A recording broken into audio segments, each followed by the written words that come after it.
அதாவது அ ஒரு நம்ம வகுப்புல சேருகின்ற பொழுது, அவங்க வந்து ஏனோ தானோன்னு யாரும் சேர முடியாது. அந்த மாரி கொண்டு வந்துரலாம்.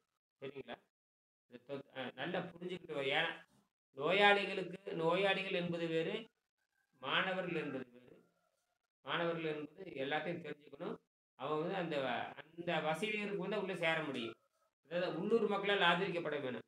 அவன் போய் இந்த மாரி தத்துவத்த கத்துக்கிட்டு பள்ளிக்கூடம் போறதுக்கு பையன் அடம் பிடிக்கிற மாரி, போய் வீட்ல போய் அடம் பிடிக்க வேண்டியது தான். பொண்டாட்டிட்ட அடம் பிடிக்க வேண்டியது தான்.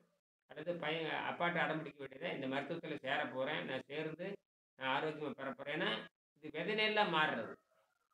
இந்த உடம்பு வந்து விதை நெல்லா மாறி, விதை நெல்லாக மாறுவது. நல்லா அந்த காலத்தில பார்த்தீங்கன்னா, நீங்க சொல்ற மாரி இந்த விதை நெல்லை பாதுகாக்கிறதுங்கிறது அந்த காலத்தில இருந்தது. கலசத்துக்கு கொண்டு போய் வச்சிருப்பாங்க. அது 100 வருஷத்துக்கு அப்புறம் பஞ்சம் வருகின்ற அந்த விதைய தூக்கி போட்டு அதாவது அது வந்து ஒரு விதை நெல்லுன்னா ஒரு அழியாம இருக்கிறதுக்காக காக்கப்படுறது.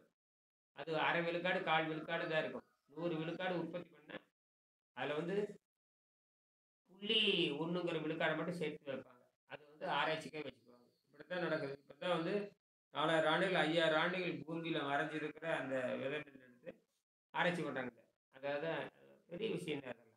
அதே மாரி தான் நம்ம இந்த விதையை காப்பாத்தணும். 100 ஆண்டு அதாவது வேதியியல் இந்த நீங்க பார்த்தீங்கன்னா, இந்த வேதியியல் மாற்றம் நிகழுது. தூய்மை அடைகிறப்ப தான் வேதியியல் மாற்றம் நிகழுது. தூய்மை நடக்கின்ற பொழுது வேதியியல் மாற்றம் நிகழ்கிறது. தூய்மை நடக்கிறப்ப தான் வேதியியல் மாற்றம் நிகழ்கிறது. தூய்மை நடக்கலைன்னா எந்த வேதியியல் மாற்றம் நடக்காது. இப்ப நாம அந்த தூய்மை செய்யாதனால தான் அமெரிக்கக்காரர்களும் சரி, அது ஐரோப்பிய நாடுகளும் சரி, இந்த உடம்பை பத்தி தெரியாம உளறிட்டு இருக்கிறாங்க. இப்ப தூய்மை நடக்க வேணும்னா, நாம வந்து மனசுக்குள்ள எந்த வகையான அழுக்கும் இல்லாம இருக்கணும். அ அ ரத்தத்துக்கும் மனதுக்கும் நேரடி தொடர்பு இருக்குது. ரத்தம் தான் அடிப்படை. ரத்தம் மனத்தையும் தீர்மானிக்கிறது. ரத்தம் உடலை தீர்மானிக்கிறது. ரத்தம் மனதை தீர்மானிக்கிறது. ரத்தம் வெப்பநிலை தீர்மானிக்கிறது. இந்த ரத்தம் வந்து நமக்கு வந்து ஒரு ரத்த ஓட்டத்தை கொடுக்க ஆரம்பிச்சுச்சு. மரத்துல வந்து நீரோட்டம் இருக்கும். மரத்துல மரத்துல நீரோட்டம் இருக்கும். மனிதனுக்கு ரத்த ஓட்டம். நீரோட்டம் இருக்கிற வரைக்கும் அந்த மரம் வந்து சுய சிந்தனையோட இருக்கும். அதுக்கு ஒரு சிந்தனை இருக்கும். ரத்த ஓட்டம் இருக்கிற வரைக்கும் இதுக்கு ஒரு பெரிய சிந்தனை இருந்துட்டே இருக்கும். அப்ப யோகிகள் வந்து மூச்சு பயிற்சி நிறுத்தினாலும் கூட ரத்த ஓட்டம் ஓடிட்டு இருக்குது. உயிரை பிரிச்சுட்டாலும் கூட ரத்த ஓட்டம் ஓடிட்டு தான் இருக்கு. இது வேறு பண்புக்கு மாறிடுதுங்க. குவாண்டம் பண்புக்கு மாறிடுது. அதாவது குவாண்டம்னா புரிந்து கொள்ள முடியாத அந்த நியூட்டனுக்கு போயிருது. இப்படியா அப்படியே எதுவுமே தெரியாது. அந்த மாரி உடம்பு வந்து குவாண்டமாவே மாறிடுது. முழு குவாண்டமா மாறிடுது. சுத்தம் செய்ய செய்ய சாதாரண அ அறிவியலிருந்து மேம்பட்ட அறிவியலுக்கு மாறிடுது. 2 அறிவு தான் இருக்க முடியும். சாதாரண அறிவியல், மேம்பட்ட அறிவியல். இப்ப நம்ம வாழ்றது சாதாரண அறிவியல். அதனால தான் எந்த பிரச்சனையும் தீர்வு காண முடியல. இவ்வளோ பண்றாங்க இல்லையா? இன்னும் விண்வெளியில போய் நிலையான மின்சாரம் பெறுவதற்கான ஆராய்ச்சி அவங்க பண்ணவே இல்ல. அது இப்ப நம்மகிட்ட தான் இருக்குது. அத நம்ம கொண்டுட்டு போகணும். நமக்கான நம்ம 2மே நம்மட்ட இருக்குது. அதே வெங்கடேசன் சொல்லுவார். நமக்கான மின்சாரத்த நாமளே தயாரிச்சுக்கலாம். நமக்கான கட்டுமானம் நாமளே உண்டாக்கிக்கலாம். அங்க போய் எல்லாமே கத்துக்கலாம். எப்படி நீங்க இங்க எல்லாமே கத்துக்கிறீங்க? பூமியில நீங்க கம்ப்யூட்டர் கத்துக்கிறீங்க, செல்போன கத்துக்கிறீங்க, ChatGPT கத்துக்கிறீங்க, மெக்கானிக்ஸ் கத்துக்கிறீங்க. இதெல்லாம் ரொம்ப எளிமை தான். எதுவும் கஷ்டம் கிடையாது. எதுவுமே கஷ்டம் கிடையாது. எதுவுமே கஷ்டம் கிடையாது. அந்த தொழில்நுட்பத்த புரிஞ்சுக்கிட்டா தொழில்நுட்பத்த புரியாதவனுக்கு தானே இந்த கஷ்டம். அங்க எல்லா மொழியும் தெரிஞ்சுக்கிட்டு தான் போகணும். விண்வெளிக்கு போறவங்க, தொழில்நுட்பத்த கத்துக்கிட்டு தான் எனக்கு தெரியாதுன்னு எதுவும் சொல்லக்கூடாது. அங்க போய் புதுசாவே நீங்க கத்துக்கணும். என்ன வேணா மாறலாம் அங்க. ஒரு ஊருக்கு வந்துட்டீங்கன்னா, அந்த ஊருக்கு அந்த ஊருக்குள்ள போயிட்டீங்கன்னா, அப்ப இந்த ஊருக்கு தகுந்த மாரி நீங்க மாறித்தான் ஆகணும். போறதுக்கு முன்னாடி அந்த ஊரை பத்தி கொஞ்சம் தெரிஞ்சிருக்கும். அதுக்காக நீங்க போவீங்க. ஆனா, அங்க எதிர்பார்த்தத விட வேற மாரி நடந்ததுன்னா, அங்க போய் மாறிக்குவீங்க. உடம்பு அதுக்கு மாறிரும். உடம்பே எதற்கும் மாறிடும். அந்த மொழிய கத்துக்குவீங்க, அந்த பண்பாட கத்துக்குவீங்க, அந்த நாகரீகத்த கத்துக்குவீங்க. அதுக்கு தகுந்த மாரி மாற்றி அமைச்சுக்குவீங்க. அதுக்கு தகுந்த மாரி உடல் அதுக்கு தகுந்த மாரி உடல் படைக்கப்பட்டு தான் இருக்கிறது. எல்லா தகுதி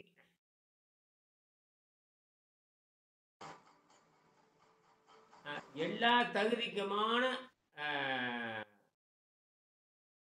எல்லா தகுதிக்குமான என்ன சொல்றது? செய்திகளோடு, எல்லா தகுதிக்குமான செய்திகளோடு தான் இந்த உடம்பு படைக்கப்பட்டிருக்கு.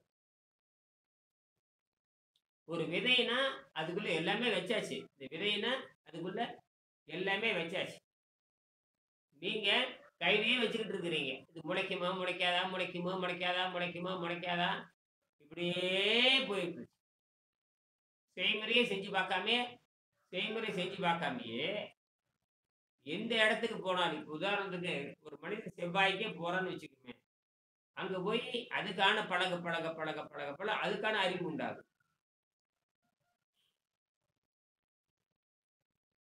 புது புது கண்டுபிடிப்பு வரும். ஆனா அடிப்படை மின்சாரம் வேணும். அடிப்படை சக்தி வேணும். சக்தி உடம்புக்குள்ள வந்துருது. அப்புறம் உனக்கு பிரச்சனைக்கு எலக்ட்ரிசிட்டி வந்துருது. இந்த உலகத்துக்கு காரணம் எலக்ட்ரிசிட்டி தான். எலக்ட்ரோ மேக்னெட்டிக் தான். எலக்ட்ரோ மேக்னெட்டிக் தான். எலக்ட்ரோ மேக்னெட்டிக் இருந்துச்சுன்னா என்ன விட பண்ணலாம். எலக்ட்ரோ மேக்னெட்டிக் வச்சு தான் செய்ய முடியும். அது வந்து தண்ணீர் தான் அடிப்படை. ஹைட்ரஜன், ஆக்சிஜன் எல்லாமே எதுவுமே கிடையாது.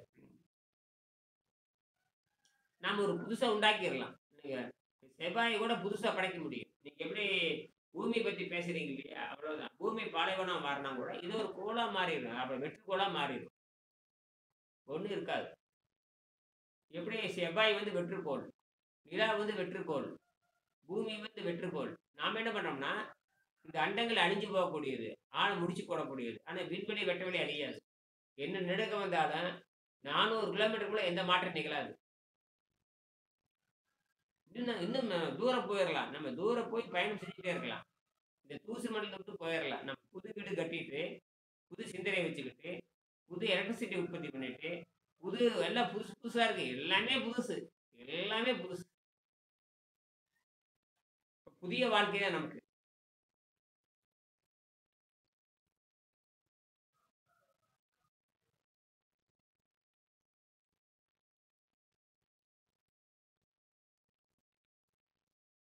இந்த 29ஆம் பக்கத்துல 29ஆம் பக்கம்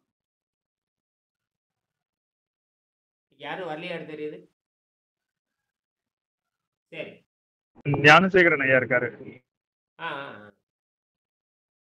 யாரும் வரல. அதாவது உணவில்லாமல் வாழும் கலை யோகமறை என்ற என்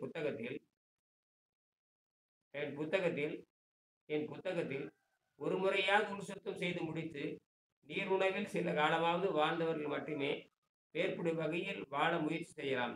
சுத்தமான உடலுக்கு பசி தெரியாது. இந்த முறையில் உணவு பாதை அல்பற்றிருக்கிறார். உணவு பாதை மனித உடலில் வாய் முதல் பெருங்குடல் வரை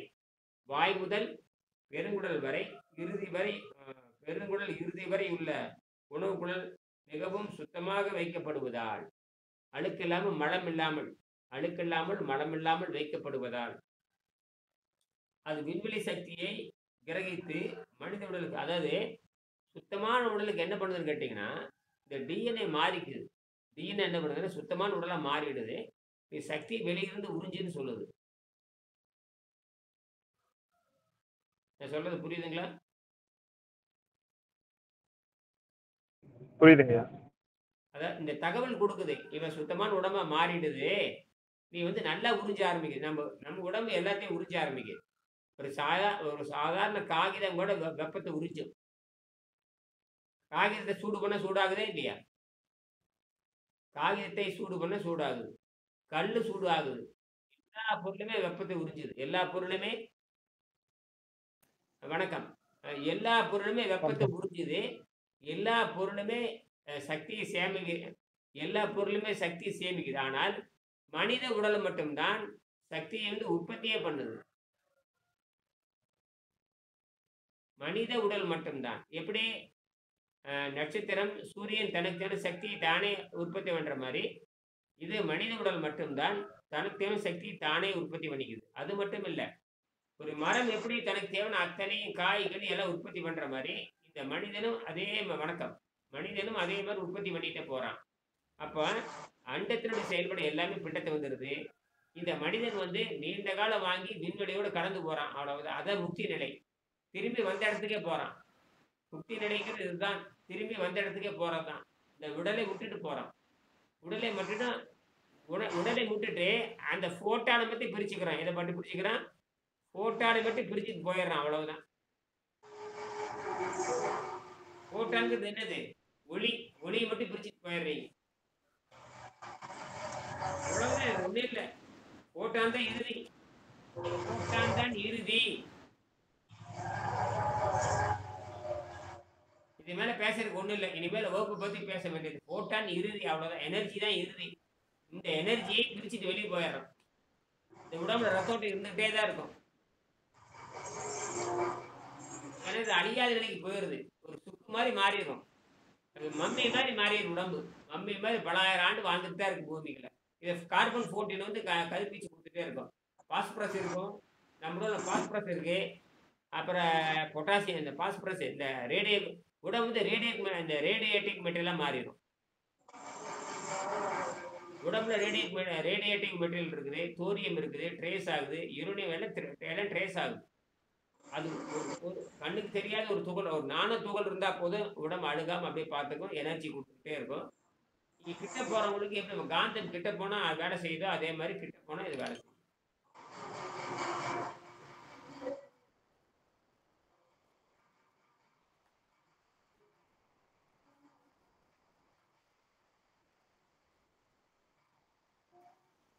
அதே நான் ஒரு யூடியூப்ல பார்த்தேங்க. அதாவது ஒரு மிருகங்களுக்கும் இந்த மாதிரி நடக்குது. ஒரு 2 மாசம் 3 மாசம்லாம் வந்து உணவே இல்லாம அப்படியே படுத்து கிடக்குமாமாங்க. ஒரு சமாதி நிலை மாதிரி. அது இருக்கும். அப்புறம் ஒரு குறிப்பிட்ட காலத்துக்கு இருக்கா செத்து போயிடும். ஏன்னா அது மனித நிலை கிடையாது. அது மேல்நிலை கிடையாது. ஆமா. முதலையில அப்படித்தான். முதலை, பாம்பு இதெல்லாம் அப்படித்தாங்க இதெல்லாம். முதலை இருக்குல்ல, முதலை எங்கேயும் போக முடியாது. ஆமா. தண்ணீர் விட்டு வெளியே போக முடியாது. ரொம்ப தூரம் போக முடியாது. அதனால முதலை வந்து அந்த பக்கம் போனா மட்டும்தான் பிடிச்சி சாப்பிடும். அப்படியே மாசக்கணக்கில் அப்படியே தண்ணிக்குள்ளேயே இருக்கும். மாசக்கணக்கில் தண்ணியில இருக்கிற அதே மாதிரி தவளை அப்படித்தான். கரடி கரடி, தவளை, கரடி அந்த பாம்பு. மாதிரி. பாம்பு இந்த தவளையெல்லாம் பார்த்தீங்கன்னா மண்ணுக்குள்ள போயிடுச்சுன்னா மழை காலம் வர வரைக்கும் உள்ளே தான் கிடக்கும். மழை காலம்.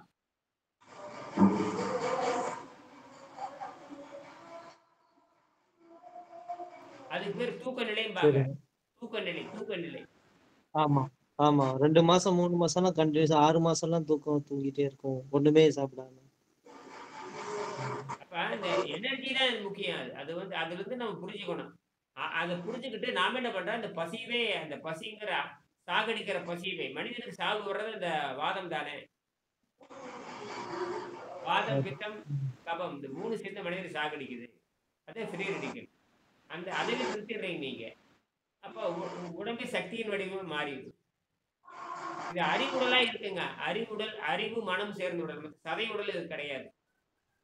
அதாவது உணவு சதை உடல் கிடையாது. உணவு தின்னு கெடுத்துக்கிற பாருங்க. கெட்டுப்போன உடலை உடம்பு ஏத்துக்கிறது இல்லை. இதான் விஷயமே. நீ உணவு பழக்கத்தினால் ரொம்ப கெடுத்துக்கிற, அதனால சதை கெட்டு போகுது. அப்ப அது ஒண்ணுமே இல்லை. அந்த திங்கிறத நிறுத்துறேன், தண்ணீரை வச்சு சுத்தப்படுத்துறேன், உடம்பு பழையபடி சுத்தமாகுது. ஒண்ணுமே அதிசயங்கிறது ஒண்ணுமே இல்லை. இதுல அதிசயம் அவ்வளவுதான். அது அதிசயமே இல்லை உங்களுக்கு. அதிசயங்கிறது ஒண்ணு கிடையாது. இது வந்து விண்வெளிக்கு போறவங்க தெரிஞ்சுக்கிட்டான்னு நல்லது. விண்வெளிக்கு போறவங்க உடம்ப வந்து விண்வெளிக்கு போறவங்க ஆரோக்கியம் கிடையாது. திரும்பி வந்து ஆரோக்கியம் கிடையாது. அவங்களால எதுவுமே செய்ய முடியாது. அவங்க நீண்ட காலம் வாழவும் முடியாது. அவங்களால நீண்ட காலம் வாழ முடியும். அவங்க கெட்டு போனவங்க தான். ஏதோ விஞ்ஞானத்தை கத்துட்டு மேல போறாங்க. எந்த முன்னேற்றம் அவங்க தர முடியாது. அவ்வளவுதான். இதை ஆராய்ச்சி பண்ணி வச்சுட்டு வந்திருப்பாங்க.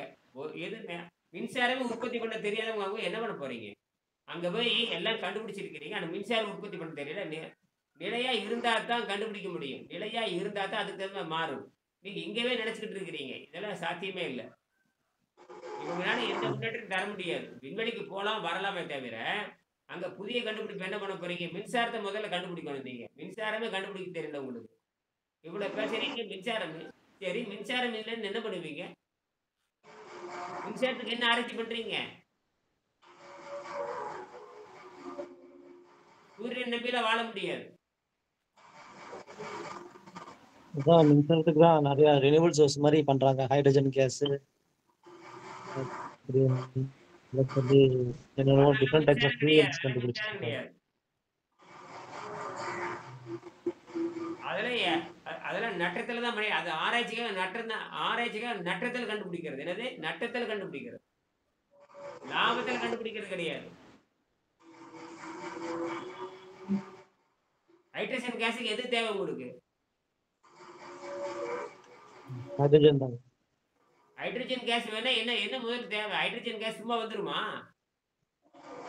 வாட்டர்ல இருந்து தாங்க. வாட்டர் சரி, வாட்டர் வெறும் வாட்டர் வச்சுட்டு ஹைட்ரஜன் கேஸ் பிரிஞ்சிருமா? இல்லைங்க, அதுக்கு அந்த ஆக்சிஜன் எடுக்கிறதுக்கான ப்ராசஸ் எல்லாம் பண்ணணும். என்ன பண்ணுவீங்க? அது எதுக்கு தேவை? ஹைட்ரஜன் ஆக்சிஜன் பிரிக்கிறதுக்கு என்ன தேவை?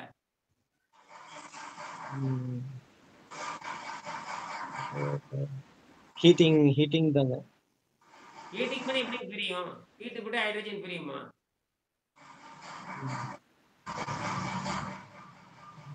இந்த பாண்ட பிரேக் பண்றதுக்கு ஹீட் பண்ண உள்ள ஹைட்ரஜன் அனுப்பணுமா? எப்படி பிரியும்? ஹீட் பண்ண ஹைட்ரஜன் தண்ணி சூடு பண்ண ஹைட்ரஜன் பிரியுமா? எந்த அறிவியல்ல சொல்லுது அப்படி?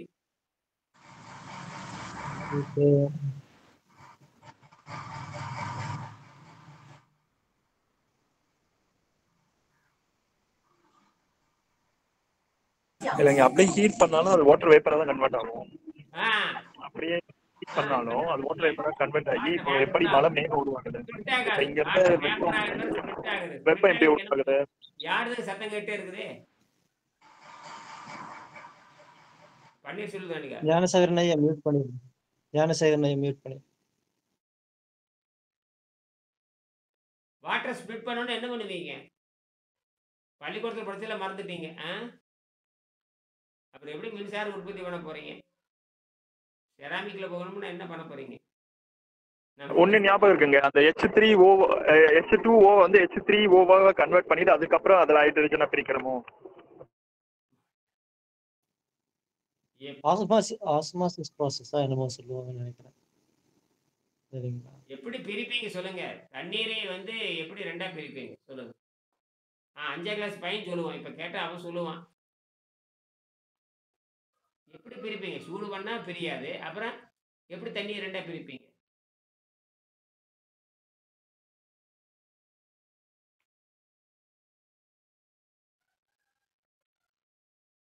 எதை கொடுத்தா ரெண்டா பிரியும்? எதை கொடுத்தா ரெண்டா பிரியும்?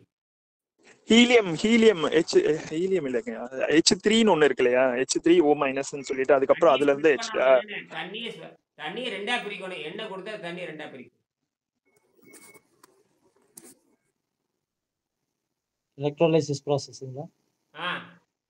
அதுதான் அது. இப்பதான் வர்றீங்க. எலக்ட்ரோலைட்டிக் ப்ராசஸ் என்ன சொல்லுங்க?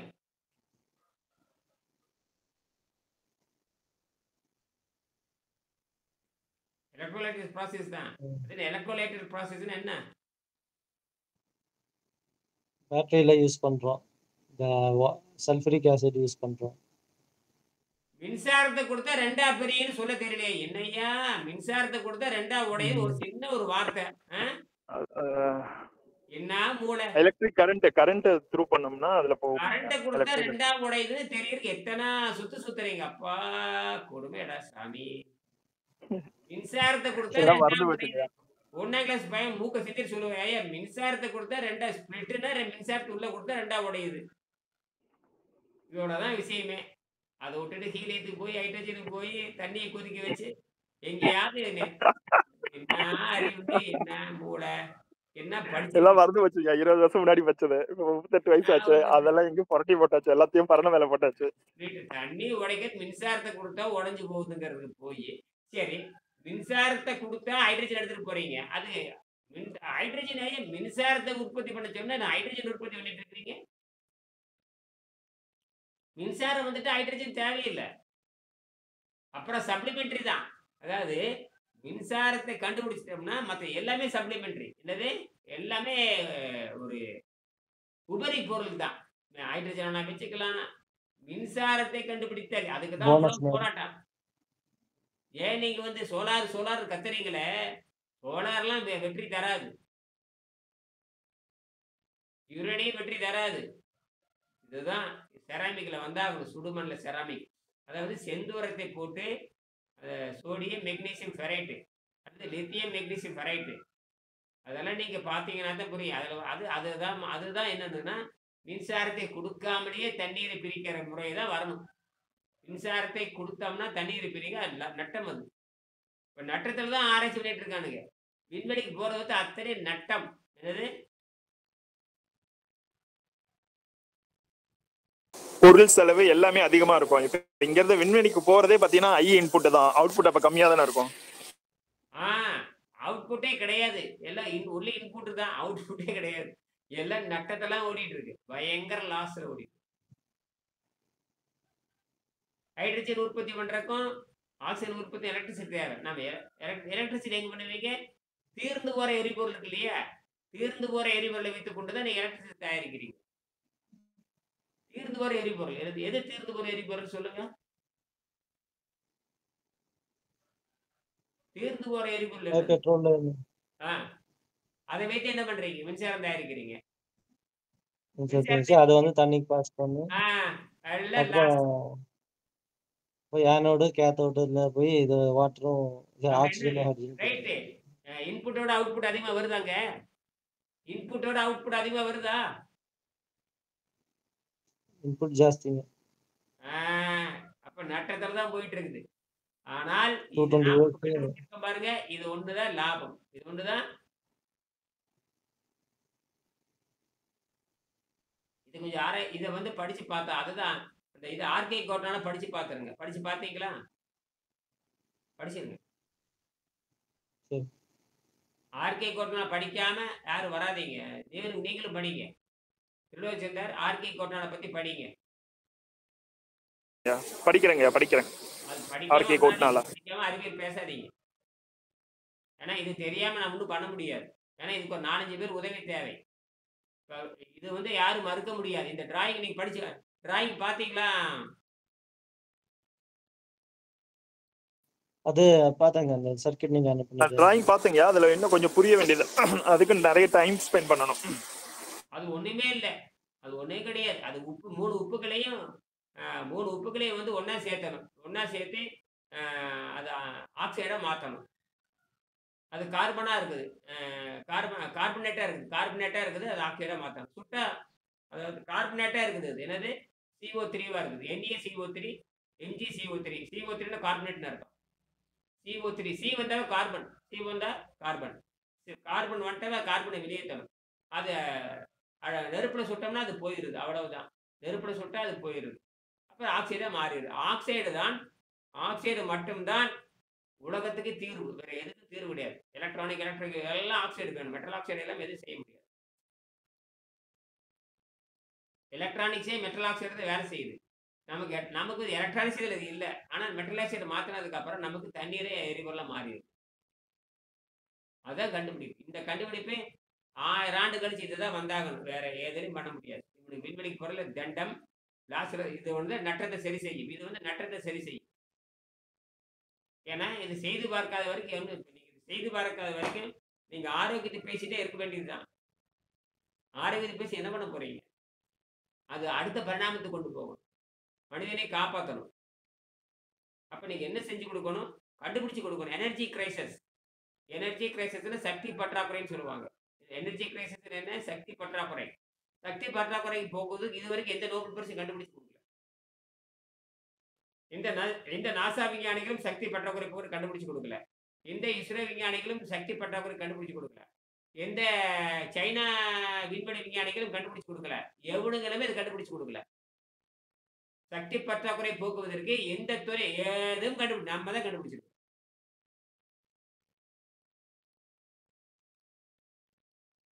இதை செய்யாம நம்ம எதையும் செய்ய முடியாது. 220ஆம் பக்கம் எடுத்து படிச்சு பாருங்க. 220ஆம் பக்கம் எடுங்க. கையில புத்தகம் வச்சிருக்கீங்களா? 220ஆம் பக்கம் நான் கண்டுபிடித்த அப்படின்னு வரும். 220, 21 அப்படியே லேசா படிங்க. அது அப்படியே படிங்க. அதுல இருந்து நம்ம மாறிட்டோம். அவர் நான் கண்டுபிடித்த மின்சார கருவிகள் விண்வெளியில் குடியேறி நிரந்தரமாக வாழ்வதற்கு பயன்படுகிறார் இல்லையா? அதை லேசா படிச்சிருங்க. அதுல இருந்து நம்ம எடுத்தாச்சு. இப்ப வந்து நம்ம என்ன பண்ண மெட்டல் ஆக்சைடை பயன்படுத்தி மின்சாரம் தயாரிக்க போறோம். தண்ணீர் தான் எரிபொருள். என்னுடைய விஞ்ஞான கண்டுபிடிப்புகள் அப்படின்னு சொல்லி ஆ புவியீர்ப்பு சக்கரம், கிராவிட்டி வீல்,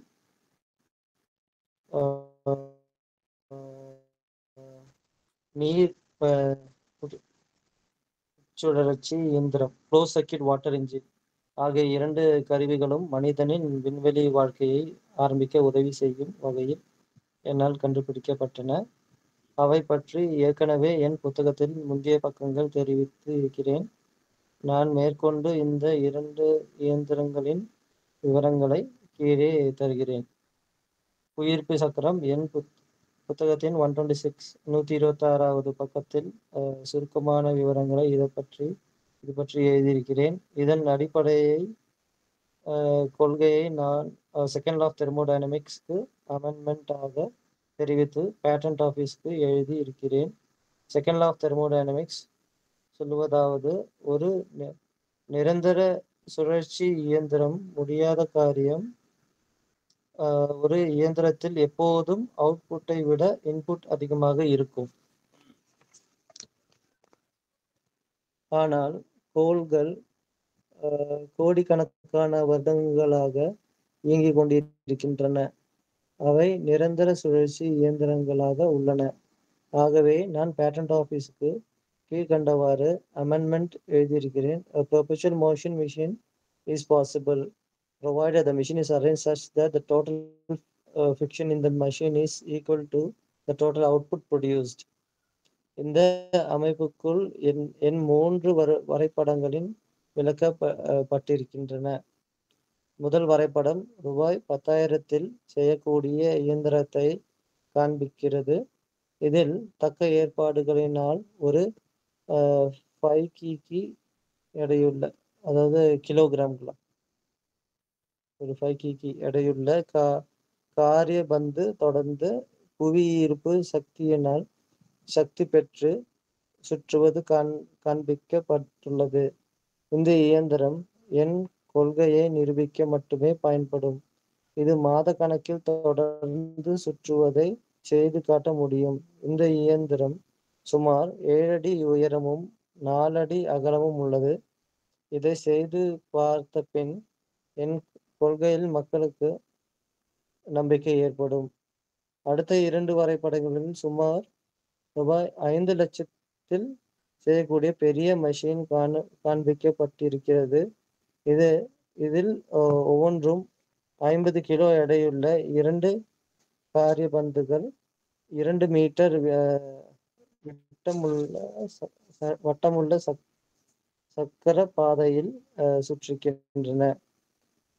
நடுவிலுள்ள ஷாஃப்ட் மூலம் டைனமோவிற்கு தொடர்பு கொடுக்கப்பட்டு மின்சாரம் உற்பத்தி செய்யப்படுகிறது. இது தினமும் சுமார் 500 யூனிட் மின்சாரத்தை யூனிட்டிற்கு 40 பைசா உற்பத்தி செலவில் தொடர்ந்து வருட கணக்கில் தரவல்லது. இந்த மெஷினின் அகலம், நீளம், உயரம் ஒவ்வொன்றும் 2.5 மீட்டர்கள். ஒரு பொறியியல் கல்லூரியை சேர்ந்த 5 ஆசிரியர்கள் சேர்ந்து இதை சுமார் 3 மாதத்தில் செய்ய முடியும். இந்த இயந்திரம் மனிதன் சந்திர மண்டலத்தில் இயக்கும் முதல் கருவியாக இருக்கும். அவ்வளவுதான். அதுக்கப்புறம் அது நம்ம அது பார்த்தாச்சு, சோதனை பண்ணி பார்த்தாச்சு. மின்சாரத்தை வந்து அவர் சொல்ற மாதிரி சில டெக்னிக்கல் அவர் சொல்ற மாதிரி இல்லாம வேறு முறைக்கு மின்சாரம் எடுத்து பார்த்தாச்சு. அவர் சொல்றதை வச்சு ஈர்ப்பிசை பயன்படுத்தி எடுத்தாச்சு. ஆனால் நான் பிஎல்டிசி மோட்டர் செய்யறப்ப அதை டைனமோ வச்சு செஞ்சேன். அதை டைனமோங்கிற மாதிரி மேக்னெட் வச்சு செஞ்சேன். மேக்னெட் வச்சு செய்கிறப்ப மின்சாரம் இன்புட் அவுட்புட் வந்துருச்சு. அது வந்து ஏசி மோட்டாருக்கு மாத்திரக்காக முயற்சி பண்ணினேன். அது வந்து சரி செலவு அதிகமாகும் முதல்ல மின்சாரம் எடுத்தாச்சு. அது அவ்வளோதான். நான் வந்து இந்த நியோ டைம் பர்மனெண்ட் மேக்னெட் வச்சு நான் பண்ணினேன். அது பர்மனெண்ட் மேக்னெட் நான் ஹை டார்க். அது வெங்கடேசன் சொல்றது என்டையர்லி டிஃப்ரெண்ட். அவ்வளோதான். வெங்கடேஷ் சொல்ற எந்த தியரி இதில் பயன்படுத்தலை. ஆனால் எந்த தியரி ஈர்ப்பு சேர்ந்து மின்சாரம் எடுக்க முடியும்னு நான் கண்டுபிடிச்சேன். அது மட்டும் இல்லை, நான் ஆன்டி கிராவிட்டியை மாற்றினேன். கிராவிட்டி சப்போர்ட்டே இல்லாமல் ஆன்டி கிராவிட்டியை மாற்றினேன். என்னது ஆன்டி கிராவிட்டி சப்போர்ட் இல்லாம வெங்கடேசன் சொல்றதை வைத்துக்கொண்டு ஆன்டி கிராவிட்டிக்கு நான் போயிட்டேன். கிராவிட்டியே இல்லாமே. என்னது கிராவிட்டி இல்லாம. கிராவிட்டி இல்லைன்னா ஆன்டி கிராவிட்டியா மாறிடணும். Anti gravity free. இதை விட ஹை ஃப்ரூட் கிடைக்கும். வெங்கடேசன் சொல்றதே ஓங்கி அடிச்சேன். வாத்தியாரு மண்டையை தட்டினேன். வாத்தியாரு போடா டேய் நீ சும்மா நீ அப்படின்னு சொல்லிட்டு மண்டையை ஒரு அடை வச்சு அதுல இருந்து மேல போயிடுச்சு. வெங்கடேசன் சொல்றது உள்ள வாங்கிட்டு உன்னுடைய வேலையில நீ ஆகாது. உன்னை விட அட்வான்ஸா சிந்திக்கணும். என்னது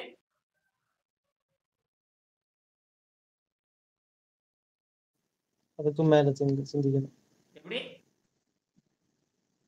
அட்வான்ஸா சிந்திக்கணும் நீ. அதை அந்த அட்வான்ஸா சிந்திக்கிறது தான். வெங்கடேசனுக்கு இதெல்லாம் தெரியாது. வெங்கடேசன் வந்து இதெல்லாம் தெரியாது. ஏன்னா எல்லாமே ஒரு ஆசிரியர் தெரிஞ்சிருக்கணும்னு அவசியம் கிடையாது. ஆனா அவரு எல்லாமே ஒரு ஆசிரியர் தெரிஞ்சுக்கணும் அவசியம் கிடையாது. ஒரு விஷயத்தை சொல்லிடுவாரு. இப்படி இந்த ஈர்ப்பு விசையை பயன்படுத்தினால் நீங்க மின்சாரத்தை வந்து எடுக்க முடியும்னா நம்ம அதுல அட்வான்ஸ் எதிர்பார்க்கணும். அதுல அதுக்கும் இன்னும் டெவலப் பண்றது. அதாவது போன்ல இருந்து அதுல மொபைல் வந்து போன் ஆன்டி ஸ்மார்ட் போன். கிராவிட்டின்னு ஒன்று இருக்குது. ஆன்டி கிராவிட்டின்னு ஒன்று இருக்குது. Gravity anti gravity. அந்த ஆன்டி கிராவிட்டி பயன்படுத்திக்கிறவங்க அந்த இடத்துல ஒரு பொருளை வச்சிடறோம். அந்த இடத்துல ஒரு பொருளை வச்சுக்கிட்டு அந்த ஒரு 100 கிலோ எடையை வச்சு சுத்துறீங்க. அந்த இடத்துல எந்த இடத்துல பேரிங்கை தவிர எதுவும் இருக்கக்கூடாது. என்னது பேரிங்கை தவிர கீழே எதுவும் முட்டக்கூடாது. நீங்க 100 கிலோ 500 1/2 டன் இருக்கிற ஒரு சக்கரை ஒரு கல்லு கீழே தள்ள முடியாது. அதே 1/2 டன் ஒரு கல்லை வந்து ஒரு சாக்குல போட்டு ஓட்டையை போட்டு அப்படி அந்த இடத்துல தொங்க விட்டுருங்க. கையில பிடிச்சி எடுத்து நகரும். ஒரு விரலே நகர்த்தலாம். ஒரு விரலே நகர்த்தலாம்.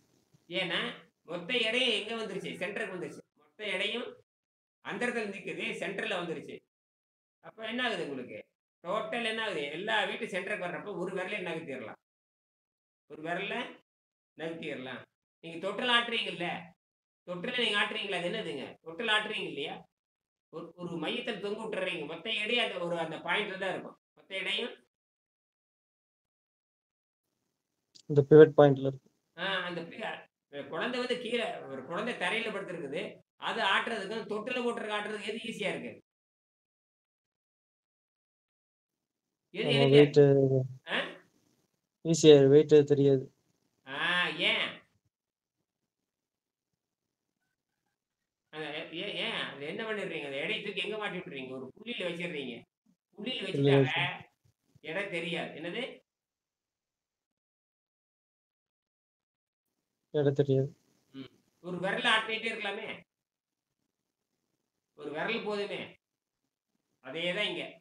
அப்ப மொத்த எடை பாயிண்ட்டுக்கு வந்துட்டா இடம் தெரியாதுங்கிறது விஷயமே. இந்த எடையை வந்து நான் செய்ய கண்டுபிடிச்சேன். இதுக்கு வந்து பாத்தீங்கன்னா முதல்ல செக் இருக்கு இல்லையா? எண்ணெய் செக்கு முறை. அதை எடுத்துக்கிட்டேன். அதுக்கப்புறம் வந்து பானை பானை செய்யறாங்க இல்லையா? அந்த சக்கரை தான். அது வந்து 2வது ஸ்பீடு. 3வது கவன்கல் ஸ்பீடு. 3 வேகத்தை எடுத்தேன். முதல்ல மெல்ல வேகம், அப்புறம் இடைப்பட்ட வேகம், அதிவேகம் 3ஆ பிரிச்சேன். அப்புறம் அந்த 3ஆ பிரிக்கிறப்ப அந்த கல்லுக்கு வந்து வேகமா சுத்துறப்ப கல்லு எடை பெருசா இருக்கணும். எந்த அளவுக்கு வேகமா சுத்துறோமோ உள்ள இருக்கிற கல்லும் பெருசா இருக்கணும். வேகத்தை பூரா அந்த கல்லு உள்ள வாங்கிக்கிட்டீங்க. வேகமா சுத்த சுத்த சுத்த எவ்வளவு வேகமா சுத்தம் அந்த வேகம் கல்லுக்கு போயிடும். கல்லுக்கு விட்டீங்கன்னா 1 கிலோ கல்லு 10 கிலோ வேகத்துல அடிக்கும். ஏன்?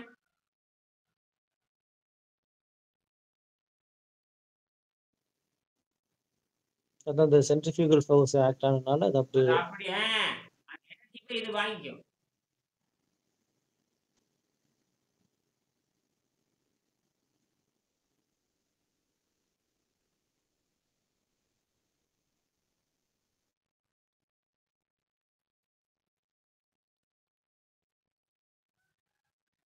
எந்த அளவுக்கு நீங்க எந்த அளவுக்கு வேகம் கொடுக்குறீங்க அந்த அளவுக்கு. எந்த அளவுக்கு வேகம் கொடுக்குற அந்த அளவுக்கு.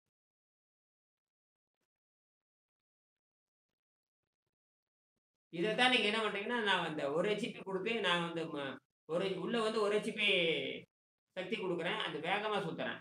வேகமா சுத்தனால தான் அந்த 10 கிலோ கல்லு 100 கிலோ எடையா மாறுது. சுத்த வேகமா நீங்க வேகமா மெல்லமா மோதினா மெல்லமா விலை உண்டாகும். வேகமா மோதினா வேகமா உண்டாகும். அந்த அந்த வேகத்தோடு இந்த பொருள் சேர்கிறது. வேகத்தோடு ஒரு கல்ல மெல்ல வீசி பாருங்க, வேகமா வீசி பாருங்க. ஒரு கல்ல வேகமா மெல்ல வீசினா மெல்ல சேதாரம் உண்டாகும். வேகமா வீசினா பெரிய சேதாரம்.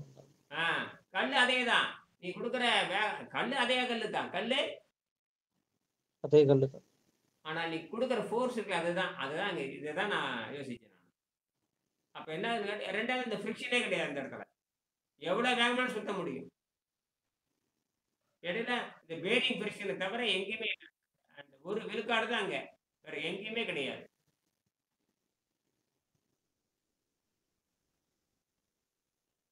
இத என்ன பண்ணேன்னா, அத 1 ஹெச்பி குடுத்து, நான் 4 ஹெச்பி இந்த அந்த அந்த அ அந்த அந்த பார்த்திருப்பீங்க. கிராவிட்டி வீல் பார்த்திருப்பீங்க.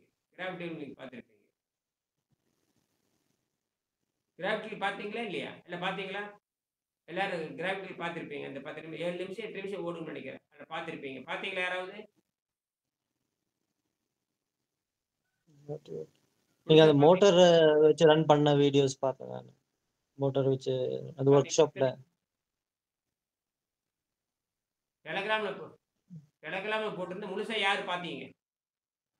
10 நிமிஷம் ஓடுமே. 8 நிமிஷம் 1 நிமிஷம் ஓடும்.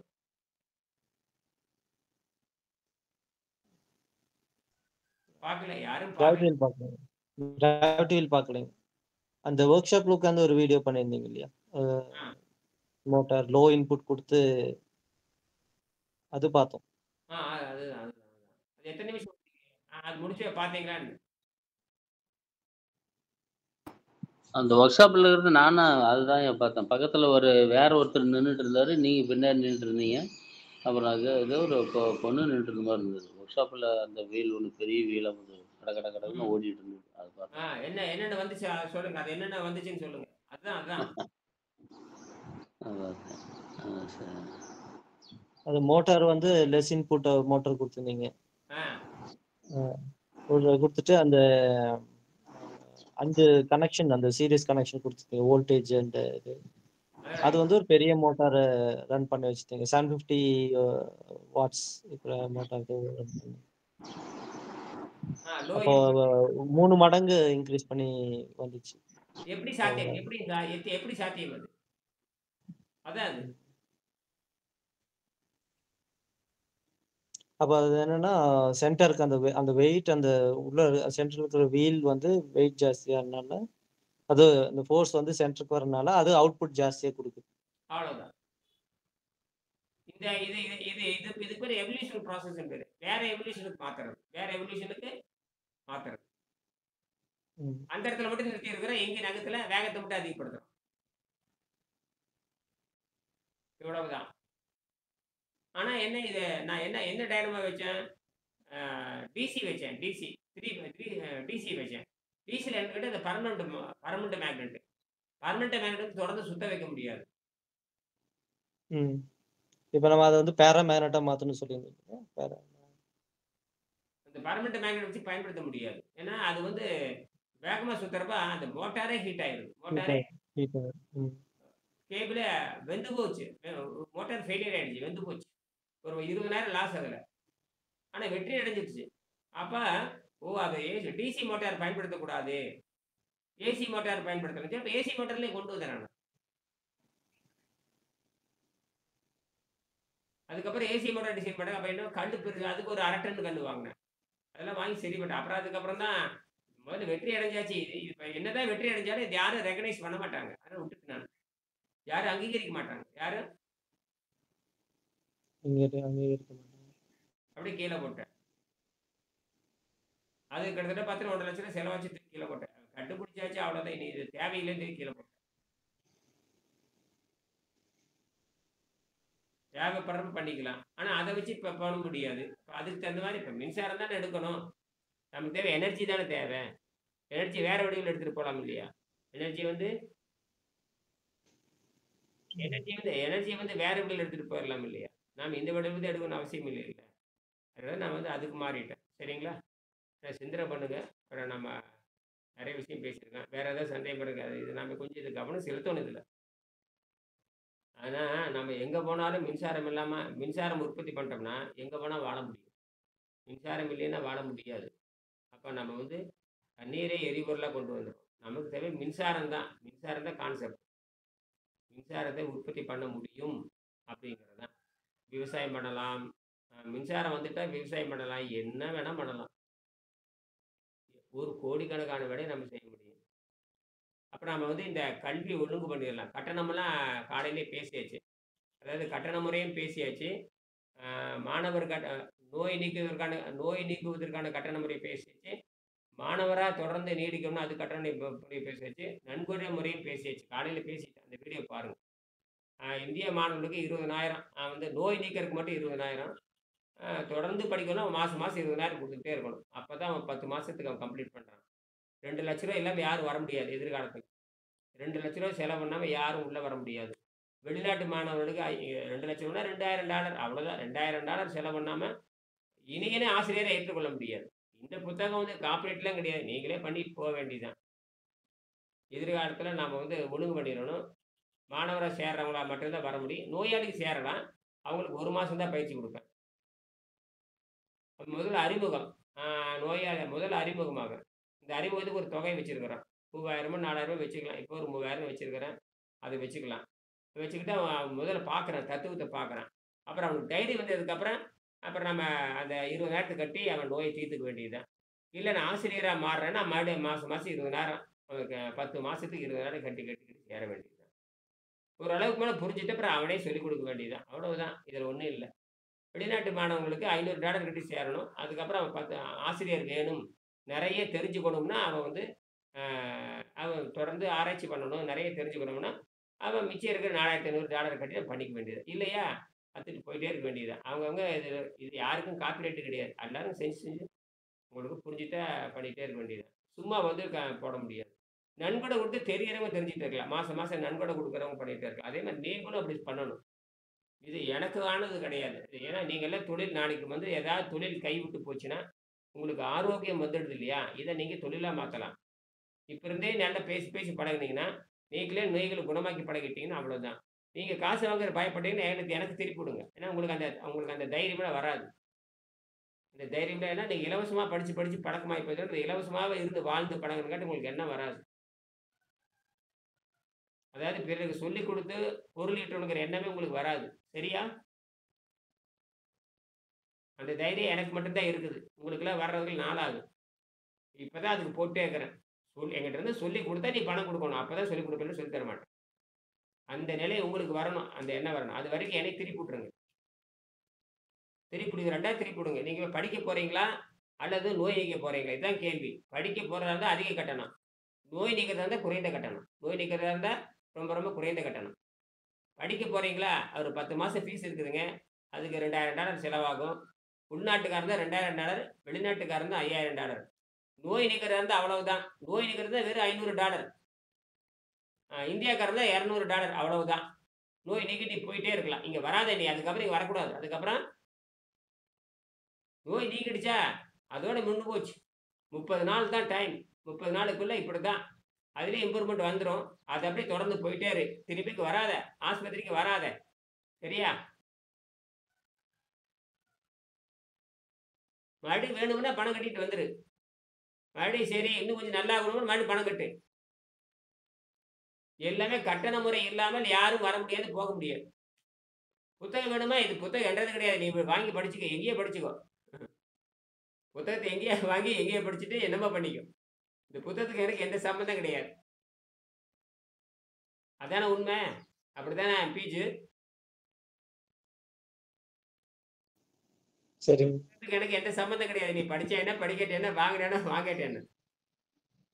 எங்கிட்ட வந்தீங்கன்னா இதுதான் என்னுடைய பள்ளிக்கூடம். இதுதான் என்னுடைய பள்ளிக்கூடத்துக்கு இப்படித்தான் விதிமுறை. ஏதோ மாட்டுக்கு இருந்தது சொல்லலாம். கேசவன் ஏதோ மாட்டுக்கு இருந்தது சொல்லுங்க. கேட்குறேன். ஞானசேகரன் சொல்லுங்க.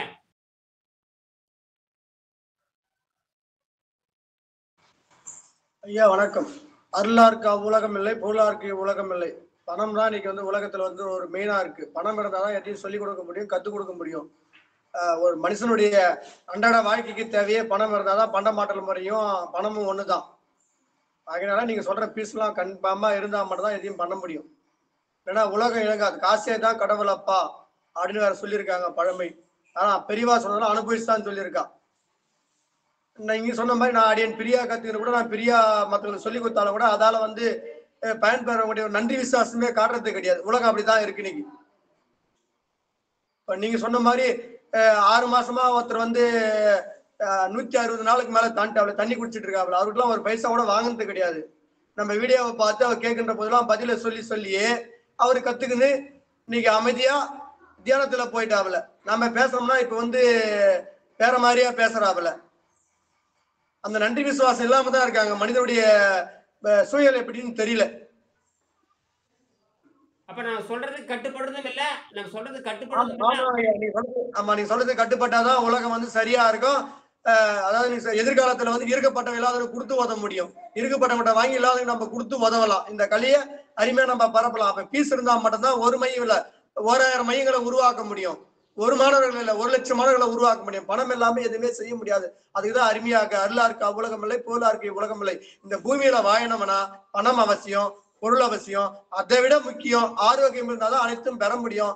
ஆரோக்கியம் இருந்தால் மட்டும்தான் அனைத்தையும் அனுபவிக்க முடியும். ஆரோக்கியம் இல்லைன்னா எல்லாத்தையும் விட்டுட்டு தான் போகணும். எப்படி வந்தோமோ அப்படியே போயிட வேண்டியதுதான். ஆனா ஆரோக்கியம் ஒன்று வந்துட்டா இந்த உயிரை நிலைநிறுத்தி இந்த பூமியில பல ஆண்டு காலம் வாழ்ந்து அந்த திருமணம் சொல்வது போல ஒரு கோடி யுகங்கள் வாழ்ந்தேன் என்று அருமையா சொன்னார் இல்லையா? உடலை சுத்தம் பண்ணி 1 கோடி யுகங்கள் உடன் இந்த மனித உடல் சரீரம் அழியாம பாதுகாத்து அனைவருக்கும் பயன்படக்கூடிய அளவிற்கு வாழ முடியும் என்பதுதான் அடியனுடைய மன கருத்து. அதற்கு பணம் தேவை, பொருள் தேவை, அருளும் தேவை. இப்ப உங்க அனுபவத்துல ஆமா, அடியன் வந்து தவறலா பேசுறதா மன்னிக்கணும். இப்போ இருங்க. இப்ப நீங்க உங்க அனுபவத்துல தெரிஞ்சிட்டீங்களே, யாருக்கு சொல்லி கொடுத்துருப்பீங்க? எவனாச்சும் உங்களுக்கு மரியாதை கொடுத்தானா? கிடையாதுங்க ஐயா. அப்ப என்ன வெங்காயத்துக்கு சொல்லி தரணும்? இப்ப நீங்க எவ்வளவு கஷ்டப்படுறீங்க, எத்தனை கிட்டத்தட்ட ஒரு 500 வீடியோ போட்டிருப்பீங்க இல்லையா? ஆமாங்க ஐயா. சரி, உங்ககிட்ட இருந்து கத்துட்டு போன ஒரு 10-15 பேர் இருப்பான். எவனாச்சும் உனக்கு பொருள் உதவி கொடுத்தானா? எவனும் செய்யவே இல்லை இல்லையா? இல்லைங்க ஐயா. அப்ப உங்களுக்கு தெரியுது இல்ல, இதையே சொல்லி தரணும். நீங்க தப்பிச்சு போயிருங்க, அவ்வளவுதான். முடியலையா இனியன்ட்டு போயிருங்க. நான் வாங்க மண்டையில அடிப்பேன். என்னது ஓங்கி அடிப்பேன். சிக்கிட்டாங்க, ஒன்னும் கவலைப்படாது. அதனாலதான் என்ன சொல்றேன்னா, எல்லாரும் இந்த கலையை முதல்ல பரப்பி விடுங்க. இப்படி இருக்குன்னு தெரிஞ்சாதான். இப்ப நமக்கு தினம் ஒரு ஆள் தேவையில்லை, மாசத்துக்கு ஒரு ஆள் பயிற்சிக்கு வந்தா போதுமானது. அதை வச்சு நம்ம குடும்பத்தை நடத்திட்டு போயிடலாம். புரியுதா? நம்ம நோக்கம் வந்து தினம் 10,000 பேர் நமக்கு தேவையில்லை. நமக்கு பொருள் சொற்பத்தை, நமக்கு தேவை சொற்பமான பணம் தானே. என்னது சொற்பமான பணம் இருந்தா போதுமானது. சொற்பமான பணம் இருந்தா